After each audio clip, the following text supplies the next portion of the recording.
I thought, and I told Gene this, that right when it happened, I was like, this is a good thing, I think, because especially with you surviving in that, Washington Post othered gaming content, which was a huge mistake.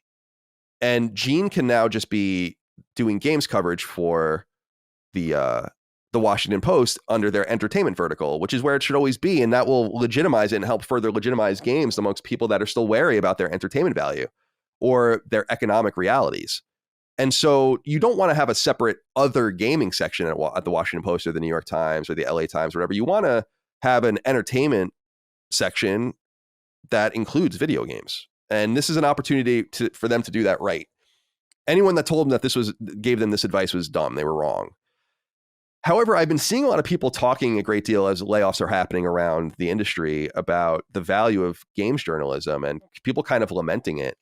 But it seems to be very insular. And I feel like this is a long time coming.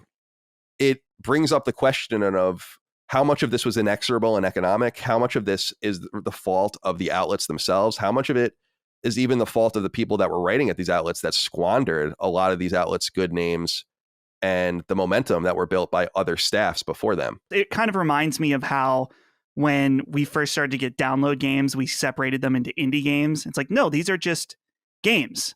And now with video games being as popular as they are, and you see stuff like the Game Awards just completely smash the Oscars in view count and stuff like that, it's clear that video games arguably are the dominant entertainment medium.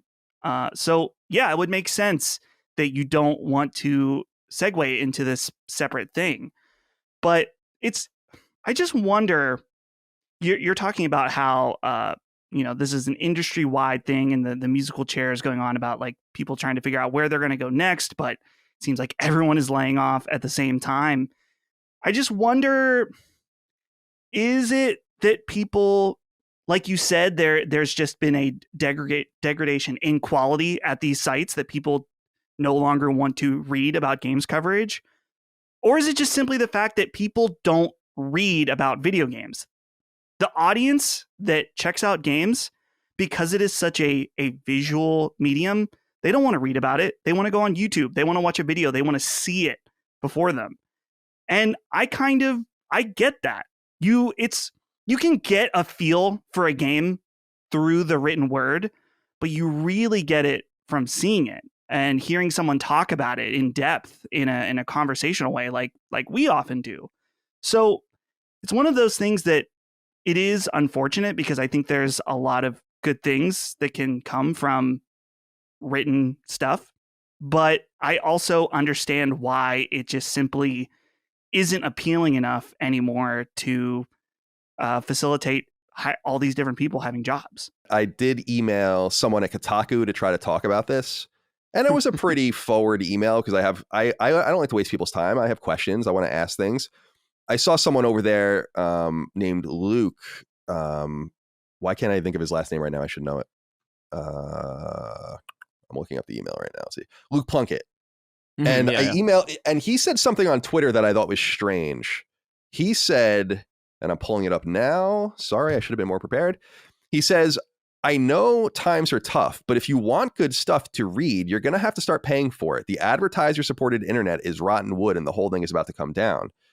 And then he went on to say other things about this, that, and the other thing. And I emailed him, and I'm like, I'm curious why you say that. It sounds like you've just lived under a rock for years. What do you think is going on? You don't think there's fan-funded stuff has been going on for more than 10 years. Giant Bomb was the progenitor of that. And you're like, well, people are going to have to start paying for it. It's like, what the fuck are you talking? People have been by the millions on Twitch, on YouTube, on Patreon. Yeah. Buying merch and listening through podcast services and subscribing and all these things. Like, what are you, crazy? And I tried to ask, and I was polite, but it was like, why would people pay for your guys' work when they're not paying for it now? Like, the boat has sailed. And so I asked a bunch of these different questions and invited him on the show and all that. And the answer I got was, Colin, go fuck yourself. That was what was written. So I'll leave Luke Plunkett alone. But I would love to talk to someone in the industry about this idea of fan funding as if it's this new idea. They've Yeah. ignored so much of what is going on in the games industry and have been so snarky towards all new developments that they don't realize that they're done and that they have this idea where it's impossible for them to really do it now. You're going to go pay for Kotaku, the staff of Kotaku? You don't even want to read Kotaku when it's free. Kotaku actually used to be pretty good. It was like a very punchy, asshole-ish website that kind of invoked that Gawker mentality. But I asked him, I'm like, Sacred Symbols breaks more news than Kotaku does. And that's to me, that's a weird imbalance and a sign of the times. What do you think of that? And of course, no answer except for the go fuck yourself answer, which is fine.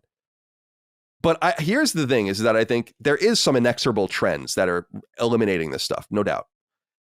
And then there's some just masthead failures where websites didn't watch out for themselves and the staffs that they hired. And I think this is a major part of it is everyone that works at these websites are all the same, with very rare exception. They have the same opinions. They say the same exact things. They're all friendly with each other. They're all friendly with everyone in the industry. They don't challenge anything or try to turn over the cart or anything like that. So when you're laying people off, when people used to get laid off at IGN 10 or 15 years ago, people cared. And I'm not trying to be an asshole, but like when Ryan Clements, who's a friend of mine, got laid off at IGN, it was a big deal. People were really upset about it. And I remember, I look now and I'm like, well, no one's identified with you working at these sites. You're all kind of interchangeable parts. So it's not only the elimination of the jobs in the heads, but the inability to do the job right. Me and a bunch of people that worked at IGN during its golden era left the website in a really great shape for people. And it was murdering. And anyone who's contributed to its downfall deserves some of the blame too, because it wasn't always like this. And blaming it only on the bosses or only on money and blah, blah, blah, I think it's just missing the forest for the trees. And I do want to say this in parting. And people just got to keep this in mind. Stop making arguments about companies where it's like, they had X amount in revenue and they did this. I don't care how much revenue they had.